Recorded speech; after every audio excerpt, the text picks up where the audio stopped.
Hello बच्चों, आप सभी का हमारे आइडियल देव क्लासेस में स्वागत है। बच्चों, आज हम आपके लिए 8th ग्रेड अभ्यास पुस्तिका विषय गणित लेके आए हैं जो कक्षा 8वीं का है। बच्चों, इसके पहले हमने कक्षा 8वीं के 1, 2, 3, 4 अध्याय तक जो प्रश्न थे उन्हें समझा दिए थे। अब आपके लिए हम अध्याय 5 लेके आए। अध्याय 5 है आंकड़ों का प्रबंधन। जो आंकड़े होते हैं उनका प्रबंधन कैसे करना है, इसके माध्यम से हम इन प्रश्नों को हल करेंगे। देखिए बच्चों, हमारा प्रश्न क्या है। प्रश्न नंबर 1 है, जब एक पासे को फेंका जाता है तो निम्नलिखित प्रत्येक घटना से प्राप्त होने वाले परिणाम को लिखिए। तो प्रश्न है, एक पासे को फेंका जाता है तो निम्नलिखित प्रत्येक घटना से प्राप्त होने वाले परिणाम को लिखिए। तो बच्चों, यहाँ पे आपका जो पासे वाली बात है, पासा आपने देखे हो, पासा कैसा होता है। तो पासे के बारे में हम आपको बताएंगे। पासे में 6 फलकें होती हैं और 6 फलक में 3 फलकें दिखाई देती हैं। तो 6 फलकों में 1, 2, 3, 4, 5, 6 अंक होते हैं। पासे में कुल कितने अंक होते हैं? 6। तो कुल परिणाम कितने होंगे? पासे के कुल परिणाम कितने होंगे? 6 होंगे। 1, 2, 3, 4, 5, 6। तो ये पासे के 6 परिणाम हो गए। आपको यहाँ पासे के 6 परिणाम दिए हुए थे। अब प्रश्न में ये कह रहा है कि 4 से बड़ी एक संख्या हो। तो 4 से बड़ी संख्या कौन सी? यहाँ 5 और 6। तो हमने यहाँ लिख दी 4 से बड़ी एक संख्या के परिणाम क्या हो गए? 5 और 6। बच्चों, इसमें प्रायिकता ज्ञात करने के लिए नहीं कहा है। यदि प्रायिकता ज्ञात करने के लिए कहता तो हम इसको कैसे करते, देखिए। देखो, हमारे जो पासे में कितने अंक होते हैं? 6 अंक होते हैं। कौन कौन से होते हैं? 1, 2, 3, 4, 5 और ये 6 अंक होते हैं। तो हमारे और कुल परिणाम कितने हो गए? 6। कुल परिणाम कितने हो गए हमारे? 6। और 4 से बड़ी संख्या कितनी है? 1 और 5 और 6 कितने हो गए? 2। तो 2/6 हो जाते। तो 2 एकम 2 और 2 तिया 6। तो इसके जो प्रायिकता क्या आती है? 1/3। लेकिन बच्चों, यहाँ पर प्रायिकता ज्ञात करने के लिए नहीं कहा है। इस प्रश्न में क्या कहा है कि प्रत्येक घटना से प्राप्त होने वाले परिणाम को लिखिए।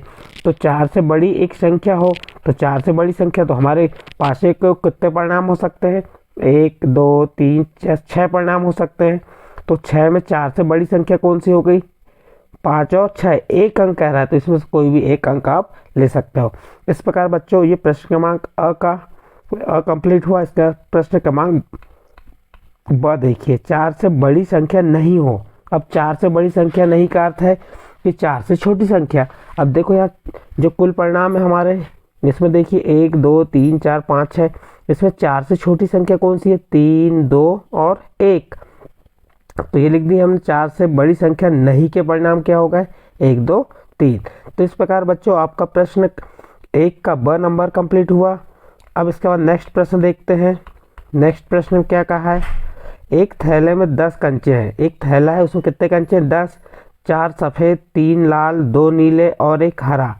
थैले में से बिना देखे कंचे निकाले जाते हैं। निम्नलिखित की प्रायिकता क्या होगी?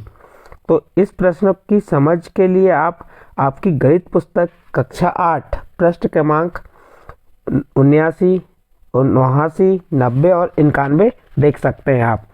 तो इसका अ नंबर देखिए। अ नंबर में क्या कहा है? लाल कंचे प्राप्त करना। अब हमें ज्ञात क्या करना है? प्रायिकता ज्ञात करना है। अब यहाँ पे हमारे लाल कंचे कितने हैं? 3। और कुल कंचे कितने हैं? 10। तो कुल परिणाम कितने हो गए? 10 और लाल कंचे 3, तो 3/10। तो हम उसकी प्रायिकता की जो सूत्र है क्या है? अनुकूल परिणाम भागित कुल परिणाम। तो हमारे कुल परिणाम 10 थे और अनुकूल परिणाम किसके? लाल के लिए, लाल कंचे के लिए 3 है। तो यहाँ पे लिख दिया अनुकूल परिणाम 3 हो गए और कुल परिणाम कितने हो गए? 10। तो हमारी प्रायिकता क्या हो गई? 3/10। इसके बाद सेकंड नंबर क्वेश्चन देखिए बच्चों। इसमें सफ़ेद कंचा ना प्राप्त करना। सफ़ेद कंचा ना प्राप्त करने की प्रायिकता ज्ञात करना है हमें। तो सफ़ेद कंचा ना प्राप्त करना है कि टोटल कंचे कितने हैं हमारे पास? 10। 10 में से सफ़ेद कंचे कितने? 4। 10 में से 4 को हटाए कितना आ गया? 6। तो अब प्रायिकता क्या हो जाएगी? अनुकूल परिणाम कितने हो गए? तो हमारे 6 और कुल परिणाम कितने? 10। तो ये हो गया 6/10। तो प्रायिकता क्या आ गई बच्चों? यहाँ पे 6/10 आ गई। इस प्रकार बच्चों, आपका ये प्रश्न क्रमांक 2 यहाँ पे हल हुआ। इसके बाद हम नेक्स्ट प्रश्न देखते हैं, प्रश्न क्रमांक 3। प्रश्न क्रमांक 3 में क्या कहा है? 33 बच्चों कि अंग्रेजी की परीक्षा के प्राप्तांक 100 में से इस प्रकार है: 69, 48, 84, 58, 84, 48, 73, 83, 48, 66, 58, 66, 64, 71, 64, 66, 69, 66, 83, 66, 69, 71, 81, 71, 73, 69, 66, 66, 64, 58, 64, 69, 69। मिलान चिन्ह का प्रयोग करते हुए बारंबारता सारणी बनाइए। देखो यहाँ पे 33 बच्चों के ये अंक दिए, कितने में से? 100 में से दिए हैं, और इनके लिए क्या करना है? हमको बारंबारता सारणी बनाना है और मिलान चिन्ह का प्रयोग भी करना है। मिलान चिन्ह का प्रयोग करते हुए क्या बनाना है? बारंबारता सारणी। तो बच्चों देखो, सबसे पहले हम क्या करेंगे, यहाँ पे देख लेंगे हम कि सबसे पहले क्या लिख देंगे, सारणी बना देंगे। एक सारणी में प्राप्तांक, एक में मिलान चिन्ह और एक में बारंबारता। अब इसमें जो वर्ग अंतराल जो बनेगा 40 से 50 का बनेगा। अब 40 से 50 का क्यों बनेगा? सबसे छोटी संख्या क्या है यहाँ पे? देख लीजिए, सबसे छोटी संख्या 48, सबसे छोटी 48 है। और सबसे बड़ी क्या है? सबसे बड़ी है, देखिए यहाँ पे ढूंढते हैं हम, सबसे बड़ी संख्या कौन सी है? 83, 84, 83 है सबसे बड़ी, यहाँ तक है 83 है यहाँ पे। देखिए यहाँ पे सबसे बड़ी क्या है? हमारी 84 है। तो इस प्रकार से हम देख लिए सबसे छोटी, तो सबसे छोटी के नीचे ले लेते हैं हम 40 से 50 में 10 का अंतर ले लिए। 40 से 50, 50 से 60, 60 से 70, 70 से 80, 80 से 90, कहाँ तक ले जाएंगे? सबसे बड़ी संख्या क्या है? 84, यानी 90 तक ले लिए। अब बच्चों आपको यहाँ पे 40 और 50 के बीच ही क्या ढूंढना है? अंक ढूंढना है। 33 जो अंक है, तो 40 से 50 के बीच यह संख्या कौन सी आ रही है वो आपको ढूंढना है। जिसमें ये भी ध्यान रखना है आपको कि 40 को गिनना है। किसको गिनना है? 40 को गिनना है और 50 को छोड़ देना है। 50 को हम क्या करेंगे? छोड़ देंगे। 40 को गिनेंगे और 50 को छोड़ देंगे। अब गिनते हम 40 और 50 के बीच में 69 नहीं है, 48 भी नहीं, 48 1, 48 के बाद देखिए 48, फिर एक 48 2 हो गए। फिर देखिए यहाँ पे है क्या? 48 और 50 के बीच में 48 1 हो गया, फिर 48 2, 48 3। 48 कितने बार है? 3 बार है। तो यह जो 48 और 50 के बीच की संख्या कितनी है? 3 है, जिसमें किसको? 40 को गिनना है और 50 को छोड़ना है। तो यहाँ पे क्या होगा? 3। ये मिलान चिन्ह हम 3 डंडे खींच दिए तो 3 हो गए, और बारंबारता कितनी हो जाएगी? 3 बार। 40 से 50 के बीच के अंक कितने बार आए हैं? 3 बार आए हैं। इसके बाद 50 से 60 के बीच में, तो यहाँ पे 50 को सम्मिलित करना है और 60 को छोड़ना है। अब 50 और 60 के बीच 50 को गिनना है, 50 आएगा तो उसको गिन लेंगे। देखो 48 भी नहीं, 58 1, 58 2, 58 2, ये 58 3। तो ये 3 हम मिलान चिन्ह 3 डंडे खींच दिए और इसकी बारंबारता 3 लिख दी। इसी प्रकार बच्चों हम क्या करेंगे? यहाँ पे 60 से 70 के बीच में ढूंढेंगे। किसमें से? अंकों में से। तो अब जिसमें 60 को सम्मिलित करेंगे, 70 को छोड़ देंगे। जब हम इनको गिनते हैं तो यहाँ पे आएंगे, कितने आते हैं? 17। तब इनको कैसे मिलान चिन्ह होंगे? 4 डंडे खड़े खींचे और एक आड़ा कर दीजिए, कितना हो गया? 5। इसी प्रकार यहाँ पे 4 डंडे खड़े, एक आड़ा, 5, ये 5, तो ये 5 या 15 और 2 डंडे खड़े खींच दीजिए, इसका अर्थ हो गया 2। 15 और 2 कितने हो गए? 17। यानी 60 से 70 के बीच अंक कितने बार आए? 17 बार। इसी प्रकार 70 और 80 मिलेंगे तो 70 को गिनेंगे और 80 को छोड़ देंगे। तो यहाँ पे कितना आ रहा है? 5 आ रहा है। तो मिलान चिन्ह 5 कैसे लिखेंगे? 4 डंडे खड़े और एक डंडा आड़ा। तो इस प्रकार से बच्चों ये आपके 5 बारंबारता हो गई। फिर 80 से 90 के बीच में गिन सकते हैं। तो इसमें भी क्या आ रहा है? 80 से, जिसमें 80 को सम्मिलित करना है, 90 को छोड़ना है। तो इनके बीच में कितने आ रहे हैं? 4 5 आ रहा है। 5 को कैसे लिखते हैं? मिलान चिन्ह में 4 खड़े डंडे खींच दिए, एक आड़ा डंडा। तो बारंबारता क्या हो गई इसकी? 5। इस प्रकार से बच्चों आप इसको और चेक कर सकते हैं कि हमने कोई संख्या छोड़े तो नहीं। तो बारंबारता को जोड़ के देखिए। बारंबारता को जोड़ने पे आपको यहाँ पे प्रश्न में क्या दिया? 33 बच्चे। तो यहाँ पे क्या आना चाहिए? 33 आना चाहिए। 33 आए कि नहीं चेक कर लेंगे। तो इस प्रकार से बच्चों आप एक बारंबारता सारणी मिलान चिन्ह सहित बना सकते हो। इसके बाद नेक्स्ट प्रश्न है प्रश्न नंबर 4।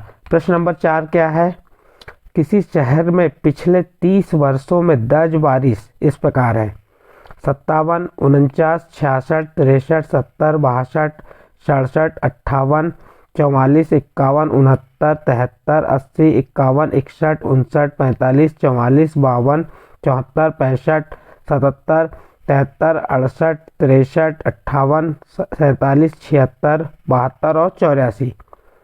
और प्रश्न के इसमें लास्ट में क्या दिया, अंतराल क्या बनाने का, 40 से 50, 40 से 45, 45 से 50 इत्यादि का प्रयोग करते हुए बारंबारता बंटन सारणी बनाइए।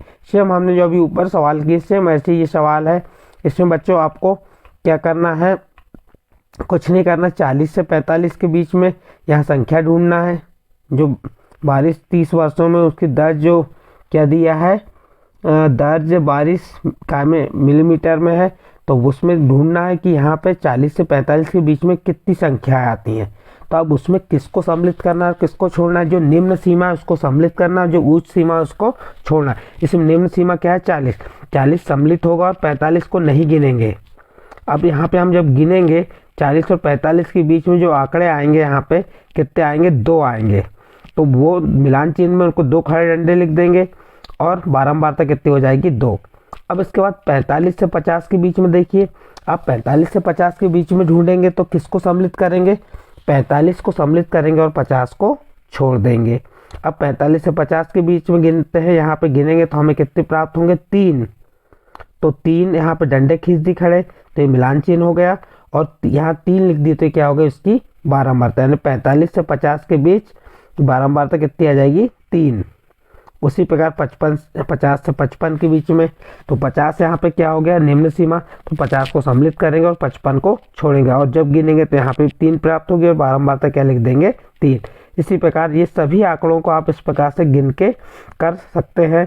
आप अपनी 8 ग्रेड अभ्यास पुस्तिका में ये आपको हमने हिंट के माध्यम से बताया कि कैसे करना है। ये प्रयास आपको और घर में अपनी कॉपी में देख के बना के कर सकते हैं।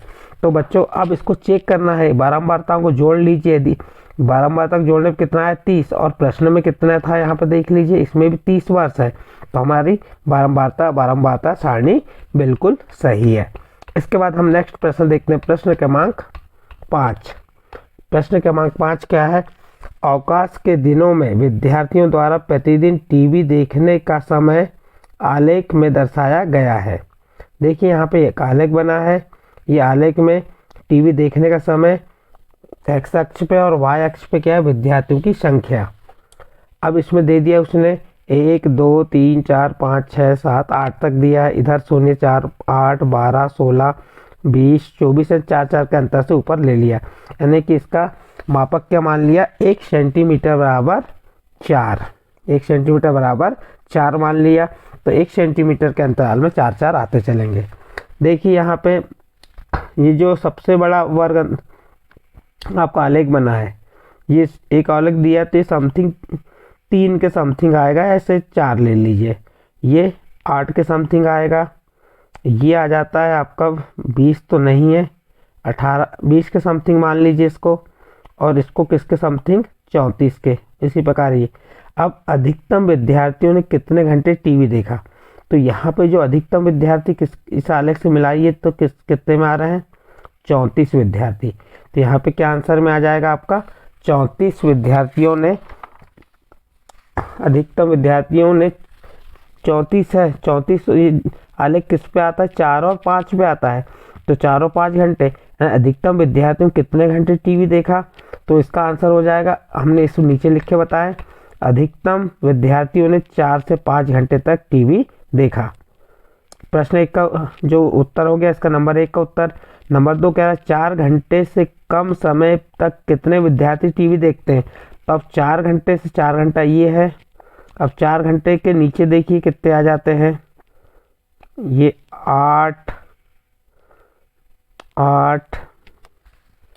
4 घंटे से ये 4 घंटे में ये भी आ जाता है, तो यहाँ पे आ जाएगा, इसका हम टोटल मारेंगे तो 4 घंटे से कम समय तक 32 विद्यार्थियों ने टीवी देखा, 32 विद्यार्थी आ जाएंगे, कितने आ जाएंगे, 32 आएंगे, ये 20 और ये 8 20 और 8 28 और 4 32, इस प्रकार से जोड़ के आप उसको निकाल सकते हैं।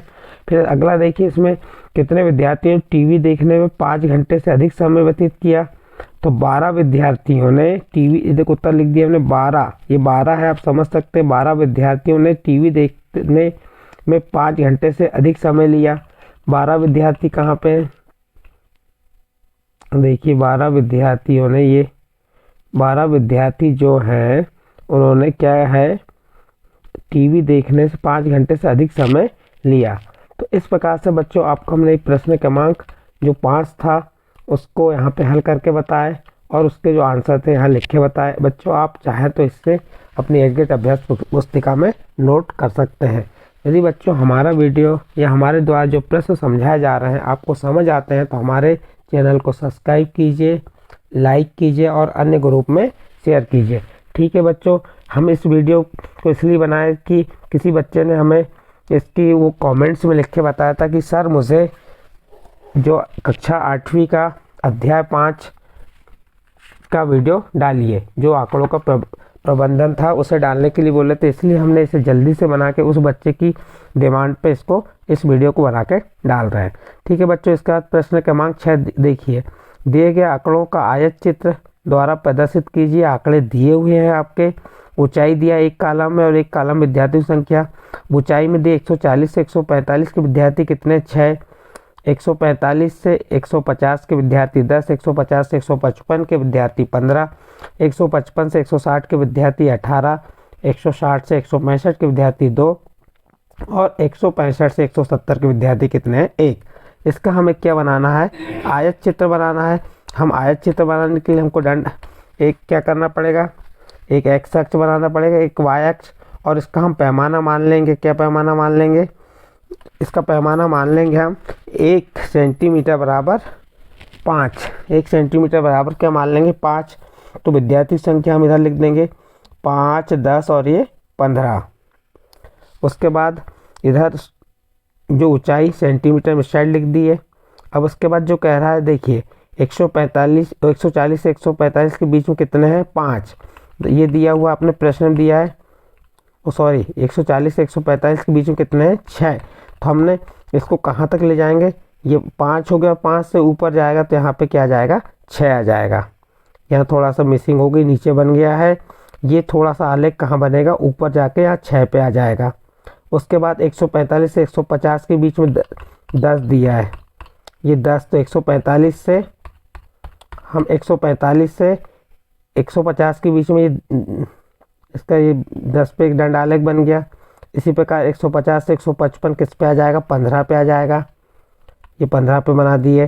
फिर 155 से 160 किस पे आ जाएगा 18, तो यहाँ पे 18 लिखा नहीं है लेकिन 15, 16, 17, 18 ये 15 के ऊपर चले गया। फिर क्या कह रहा है 160 से 165 कितने पे आ जाएगा 2 पे, और 165 से 170 1। इस प्रकार से बच्चों हमने क्या बना दी कि दंड आलेख, आप यहाँ पे इसको x लिख सकते हैं और यहाँ पे y अक्ष। तो इस प्रकार बच्चों आपका प्रश्न क्रमांक 6 यहाँ पे समाप्त होता है। नेक्स्ट प्रश्न है आपका, क्या दिया हुआ है प्रश्न में, दिए गए पाई चार्ट में सिंचाई के विभिन्न तरीकों को दर्शाया गया है। पाई चार्ट पढ़ें और निम्नलिखित प्रश्नों के उत्तर दीजिए। पहला प्रश्न देखो, ये पाई चार्ट बना हुआ है, ये पाई चार्ट में क्या दिया, ट्यूबवेल 25% है, नहर के देखो ट्यूबवेल द्वारा सिंचाई कितनी होती है 25%, नहर द्वारा कितनी होती है 46%, टैंक द्वारा 17% और अन्य तरीके से 12%। तो ये आपका क्या बना है, पाई चार्ट बना हुआ है। इस पाई चार्ट के माध्यम से हमें यहाँ पे 3 प्रश्न दिए, उनके उत्तर देना है। कितने प्रतिशत भूमि नहर द्वारा सिंचित होती है, कितने प्रतिशत भूमि नहर द्वारा सिंचित होती है, तो इसको हमने हल करके बताया। देखो यहाँ 46% भूमि, हल करने की जरूरत ही नहीं है, आप देख लीजिए यहाँ पे परसेंट पूछा है, कितने प्रतिशत भूमि नहरों द्वारा सिंचित होती है, तो नहर द्वारा 46%। उत्तर में क्या लिख देंगे 46% भूमि नहरों द्वारा सिंचित होती है। उसका सेकंड 17% भूमि किस माध्यम से सिंचित होती है, देख लीजिए 17% भूमि किसके माध्यम से हो रही है। देखो हम तीर के निशान से बता रहे हैं टैंक, तो क्या लिख देंगे 17% भूमि टैंक के माध्यम से सिंचित होती है। इसके बाद 3 नंबर क्या कह रहा है, ट्यूबवेल से सींची जाने वाली भूमि का प्रतिशत कितना है, तो ट्यूबवेल से सींची जाने वाली भूमि का प्रतिशत कितना है 25। तो यहाँ पे हमने क्या लिख दिए, ट्यूबवेल से सींची जाने वाली भूमि का प्रतिशत 25 है। इस प्रकार बच्चों आपका ये प्रश्न क्रमांक कौन सा समाप्त हुआ, प्रश्न क्रमांक 7 समाप्त हुआ। अब इसके बाद नेक्स्ट प्रश्न आता है प्रश्न क्रमांक 8। इसे ध्यान से समझिए। प्रश्न क्रमांक 8 ज़्यादा कठिन नहीं है, लेकिन इसको हल करना पड़ेगा। अब देखिए बच्चों, यहाँ पे दिए गए आंकड़े किसी राज्य के वार्षिक उत्पादन को दर्शाते हैं। इन आंकड़ों को पाई चार्ट पर प्रदर्शित कीजिए। तो ये जो आंकड़े किसी के राज्य के वार्षिक उत्पादन के दिए हैं, जैसे उत्पादन का नाम गेहूँ, शक्कर, चावल।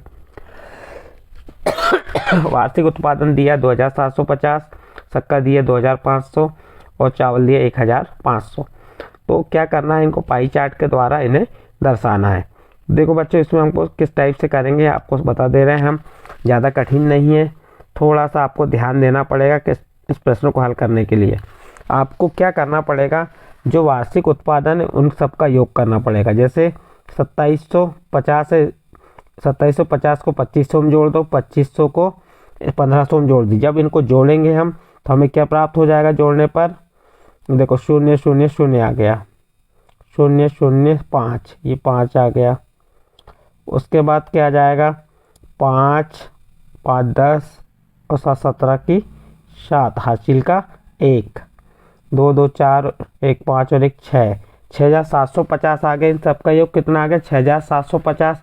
तो आप इसे ध्यान रखेंगे कि यह कितना आ रहा है, ये जो वार्षिक उत्पादन है इन सबको जोड़ दिए, उसका जोड़ कितना है 6750। अब क्या करेंगे बच्चों, हम एक सारणी बनाएंगे जिसमें वस्तु का नाम लिख देंगे, वार्षिक उत्पादन लिख देंगे और संपूर्ण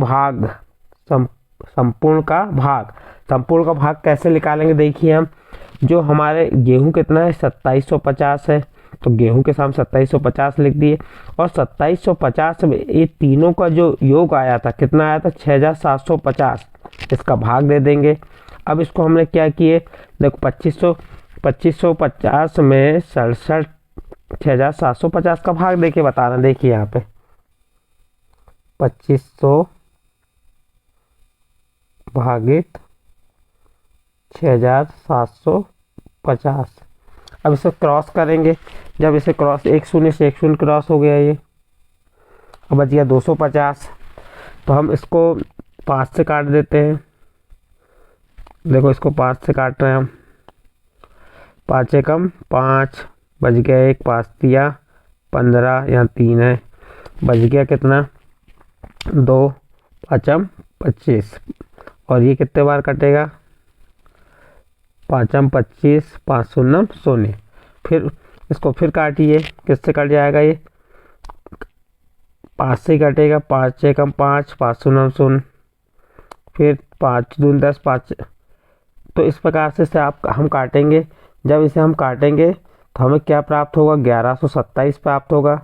2775 भागित 6750 को क्रॉस करेंगे तो ये जो उसका भाग बनेगा 11/22। अब जो 11/22 भाग होता है इसको केंद्रीय कोण के सामने लेंगे 11, और 11 भागित 27, सॉरी 11/27 है, 11/27 को किसका गुणा कर देंगे 360 का।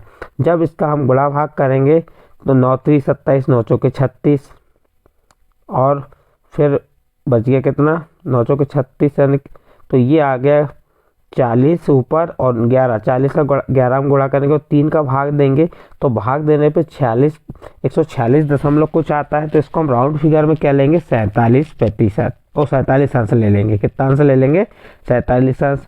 इसी प्रकार शक्कर, तो ये 2500 में किसका भाग दे देंगे, जो 2750, 2500 और 1500 का योग आया तो उसका भाग देंगे। तो संपूर्ण भाग का कितना भाग बन जाएगा उसका 10/27, और 10/27 में किसका गुणा करेंगे 360 का, और इसको क्रॉस करते हैं 9 3 27, 9 चौके 36, 9 0 0, फिर 3 का भाग दे देंगे। तो इस प्रकार से जब भाग देने पे हमें इसका लगभग में आता है तो उसको हम क्या ले लेंगे, लगभग में 133। और चावल वाले को इसी प्रकार हल करेंगे हम, तो 2/9 आएगा। 2/9 कहाँ से आया, ये 1500 और 1700 और 67 6750 में भाग देंगे तो 2/9 आएगा। 2/9 का किससे गुणा करेंगे 360, और 3 एकम 3, 3 दूनी 6, 120, कितने बार 9 चौके 36 बार कट गया ये। तो यहाँ आ गया कितना 40 और 40 का 2 में गुणा की तो 80। तो इस प्रकार से ये आप क्या निकाल ली, कोण निकाल लिए। गेहूं के लिए 147 अंश का कोण, शक्कर के लिए 133 का कोण और चावल के लिए 80 अंश। अब हम क्या करेंगे, एक पाई चार्ट बनाएंगे। पाई चार्ट बनाने के लिए हमको कोई भी माप की एक त्रिज्या से एक वृत्त बना लेंगे। इस प्रकार से जो भी त्रिज्या लिए उससे एक वृत्त बना लिए। हमने ये वृत्त बना लिए और इस त्रिज्या को जो केंद्र से वो जो वृत्त है उससे मिला दिए, तो एक हमें त्रिज्या प्राप्त हो गई। अब इस त्रिज्या से हम क्या कर सकते हैं, 147 अंश, 133 और 80 अंश के कोण बना सकते हैं। अब हम क्या करेंगे, ये केंद्र बिंदु पे हम चांदे को रखेंगे और चांदे को रख के 147 अंश का कोण बनाएंगे जो यहाँ पे आएगा। तो ये 147 अंश का कोण बना दिए। फिर इस रेखा पे हम क्या करेंगे, फिर चांदे को रखेंगे और 133 अंश का कोण बना लेंगे और अगला 80 अंश का कोण ऑलरेडी बन जाएगा। जब 2 कोण हमारे बन जाएंगे तो तीसरा कोण ऑटोमेटिक। तो इस प्रकार गेहूं का भाग कितना हो गया 147 अंश, शक्कर कितनी हो गई 133 और चावल कितना हो गया 80 अंश। इस प्रकार से हम ये पाई चार्ट बना सकते हैं। बच्चों इस प्रकार आपका प्रश्न नंबर जो आपका 8 था यहाँ पे समाप्त हुआ। नेक्स्ट प्रश्न आपका प्रश्न नंबर जो आता है कौन सा आ रहा है, प्रश्न नंबर 9 आ रहा है। प्रश्न नंबर 9 को में दिया है 672 विद्यार्थियों के स्कूल, क्या दिया है 672 विद्यार्थियों के स्कूल आने जाने में के विभिन्न साधनों को पाई चार्ट के में दर्शाया गया है। चार्ट देखें और निम्नलिखित प्रश्नों के उत्तर दें। ये पाई चार्ट बना हुआ है। ये पाई चार्ट में दिया है पैदल कितने अंश है 80 अंश, साइकिल से 90 अंश, कार से 70 अंश और बस से 120 अंश। अब ये आपका पाई चार्ट है। इस पाई चार्ट के आधार पे हमको आंसर देना है कितने विद्यार्थी साइकिल से स्कूल जाते हैं। तो कितने विद्यार्थी स्कूल से साइकिल जाते हैं कह रहा है, तो इसको हमने कैसे हल किया बताते हैं। कितने विद्यार्थी बस से स्कूल जाते हैं, ये 2 प्रश्न पूछे तो इनको कैसे हल किए देखिए। सबसे पहले क्या करेंगे, हम देख लेंगे कि साइकिल से कितने विद्यार्थी स्कूल जा रहे हैं 90 अंश। तो 90 अंश है तो 90 अंश में किसका भाग दे देंगे 360 अंश का, क्योंकि इसके जो वृत्त के सभी कोणों की माप कितनी होती है 360। 360 का भाग दे दिए तो कितना आ गया 1/4 आया और 1/4 में किसका गुणा कर देंगे 672। 672 कहाँ से आ गया, इन सबका योग है। 672 विद्यार्थी हैं तो इन विद्यार्थियों की संख्या का हम क्या कर देंगे इससे गुणा कर देंगे। तो गुणा करेंगे 1/4 गुणे 672 और 4 का भाग दी, 4 एकम 4 बच गया 2, 4 छिंग 24 बच गया 3, 4 4 8 32 168। तो ये 168 क्या हो गया 168 विद्यार्थी साइकिल से स्कूल जाते हैं। इसी प्रकार अगला निकाल लेंगे। अगला क्या कहा है, अगले में ये कहा है कि कितना कहा 120 है। अगले में देखो पाई चार्ट में कितना बस से जाने वाले कितने हैं 120 अंश। तो 120 अंश का कैसे निकालेंगे 120 भागी 360, 1 शून्य से 1 शून्य कटा, 12 एकम 12 12 36 यानी 1/3 और इस 1/3 में 672 जो कुल विद्यार्थी है उनका गुणा कर देंगे। 3 का भाग जब 672 में देंगे तो कितना आएगा 224 आएगा। यहाँ पे हमारे गलती से क्या लिख गया है 226 लिख गया है, गलती से क्या लिख गया है 226, जबकि यहाँ पे क्या आएगा 4 आएगा। ठीक है बच्चों, आप इसको सुधार लेंगे। यहाँ पे क्या आएगा 4 आएगा। तो ये देखो 3 दूनी 6, 3 दूनी 6 बच गया 1, 3 चौके 12। तो यहाँ पे 6 नहीं है क्या है 4, तो कितना आएगा 224। यहाँ पे हम सुधारना भूल गए थे, यहाँ पे 224 आएगा। तो 224 विद्यार्थी बस से स्कूल जाते हैं। इस प्रकार बच्चों आपका ये प्रश्न क्रमांक 9 समाप्त हुआ। अब अंतिम प्रश्न है प्रश्न क्रमांक 10। यदि बच्चों आपको हमारे ये प्रश्न समझ आ रहे हैं या हमारी द्वारा जो प्रश्न बताए जा रहे हैं उसमें आपको बेनिफिट मिल रहा है तो आप हमारे चैनल को सब्सक्राइब कीजिए, लाइक कीजिए और अन्य ग्रुप में शेयर कीजिए। इसी प्रकार देखिए बच्चों ये प्रश्न क्रमांक 10 दिए गए आंकड़े व्यक्तियों के एक समूह द्वारा पसंद किए जाने वाले रंगों को दर्शाते हैं। इन आंकड़ों को पाई चार्ट पर प्रदर्शित कीजिए। व्यक्तियों का प्रतिशत दिया है 45%, 30% और 25%। रंग देखिए 45% लाल है, 30% हरा है और 25% पीला है। अब हम क्या करेंगे बच्चों, इसमें हम इस प्रकार से एक सारणी बना लेंगे, रंग लिख देंगे, व्यक्तियों की संख्या प्रतिशत में, संपूर्ण का भाग, केंद्रीय कोण। तो ये 2 आंकड़े तो आपके प्रश्न से मिल जाएंगे। लाल है 45%, हरा 30% और पीला 25%। अब प्रतिशत में है ये, अब प्रतिशत को हटाएंगे तो 45 भागित 100 आ जाएगा। 100 कहाँ से आया, प्रतिशत का 100 हो गया। अब इसे जब हम क्रॉस करेंगे या भाग देंगे तो हमें क्या भाग प्राप्त होगा, 9/20। और अब पाई चार्ट में बदलना है तो किसका गुणा कर देंगे, 9/20 में 360 का, शून्य से शून्य कट गया, फिर 2 से 36 को काटे तो कितने बार, 2 एकम 2 बच गया 1, 2 अट्ठे 16 और 18 नम्मा 18 का 9 में गुणा कर देंगे। 9 8 72 की 2 हासिल की 7, 9 एकम 9 और 7 16। तो इस प्रकार से 62 अंश आ गया। फिर हरा भी 30%, तो 30 भागित 100। 100 किसका आ रहा, बार बार बता रहा है प्रतिशत का, तो 30 भागित 100, शून्य से शून्य क्रॉस हुआ तो क्या बचा 3/10। और इस 3/10 का किससे गुणा कर देंगे, 360 से। तो फिर इस एक शून्य से एक शून्य कट गया, बचा 36। 36 गुणित 3 किए तो कितना आ गया, 108। इस प्रकार बच्चों देखिए अगला 35, तो इसका 25 25 भागित 100 यानी 1/4। 1/4 का 360 अंश, तो 4 4 9 36 है 90 अंश। इस प्रकार से आपका लाल रंग, हरा रंग और पीला रंग का कोण निकल गए। अब इसको हमको बनाना है तो एक हम क्या करेंगे, प्रकार की सहायता से कितनी भी त्रिज्या की माप अपने इससे ले लेंगे और एक वृत्त बना देंगे। तो ये एक त्रिज्या ली हमने, ये त्रिज्या हो गई, इससे एक क्या बना दिया हमने, वृत्त बनाए। अब कोण कैसे बनाएंगे, तो चांदे की सहायता से इस रेखा पे हम क्या रखेंगे, चांदे को, तो हमको कितने अंश का कोण बन जाएगा, 162 अंश का। फिर जो 162 अंश की रेखा है उस पर फिर चांदा रखेंगे, कितने अंश का कोण बनाएंगे, 108 अंश का। तो यहाँ पे 108 अंश का कोण आ जाएगा और फिर 90 अंश का कोण बनाने की जरूरत नहीं, ऑलरेडी आ जाएगा। बस इतना है कि आप चेक करके देखेंगे कि हमारा सही या गलत। तो यहाँ पे आप चांदे को रखेंगे तो यहाँ कितने अंश का कोण बनेगा, 90 अंश का कोण बन रहा है। तो हमने जो निकाले वो सही है। तो देखिए बच्चों, अब देखिए आपका लाल का 45% कितने हो गए, 162 अंश, हरा का 30% 108 अंश, पीला का 25% 90 अंश। तो इस प्रकार से पाई चार्ट बना दी प्रश्न क्रमांक 10 का। बच्चों यहाँ पे आपका प्रश्न क्रमांक 10 समाप्त होता है। और इस प्रकार बच्चों आपका जो अध्याय 5 था, आंकड़ों का प्रबंधन, यहाँ पे समाप्त होता है। अब इसके बाद आपका अगला अध्याय आएगा, उसे हम नेक्स्ट वीडियो, आने वाले वीडियो में बताएंगे। वह अध्याय रहेगा अध्याय 6, वर्ग और वर्गमूल। यदि बच्चों हमारे ये जो सवाल आपको समझ आते हैं तो आप हमारे वीडियो को सब्सक्राइब कीजिए, लाइक कीजिए और अन्य ग्रुप में शेयर कीजिए। ठीक है बच्चों।